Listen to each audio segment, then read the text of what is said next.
habang nakahiga. Yan. Ano yan? Yan? This is a house. House daw. Paano naging house to? Yan. So first, What's this? a bedroom bedroom. has a flashy and bedroom. has Tapos? a bed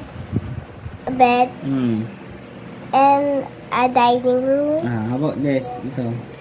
and a bathroom, Dito. toilet, living room, Living room. Ito. kitchen. Kitchen. Yan, guys, ako mag-explain guys. Ito yung parang AutoCAD. Ilusot mo dito. Diba? Parang AutoCAD. Ang tawag doon.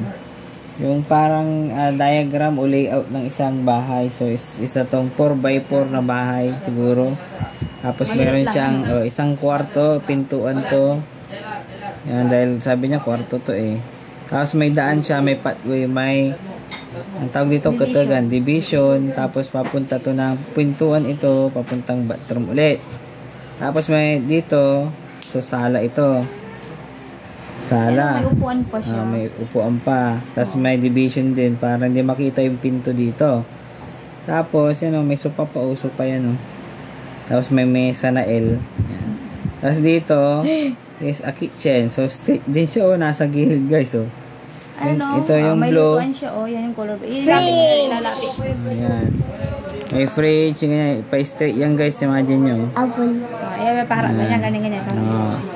So, doon yung kitchen. Tapos, ito yung parang table sa kitchen. Yan. Ayos, no? AutoCAD. Engineer to si Ian. Engineer.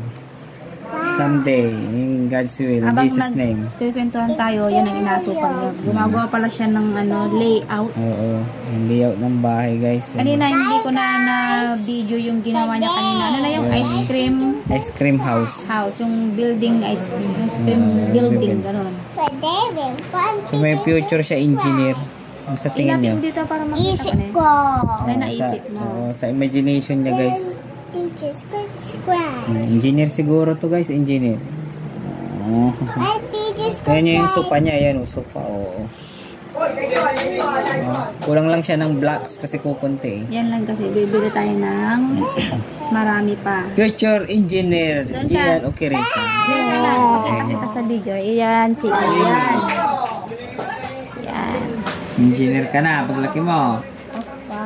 Sige, God bless. Si Jenny naman yung paglaki, manag-demolish. Hindi yung sa engineer, di ba? Pag may papagawang building, papabago, siya naman yung pinaka-head doon. Contractor ng mga manag-demolish. Construction supply yun siguro. Kasi nanggagaling sa kanya, ilaro niya yun. So yun guys, bye bye! Bye-bye. Wait lang.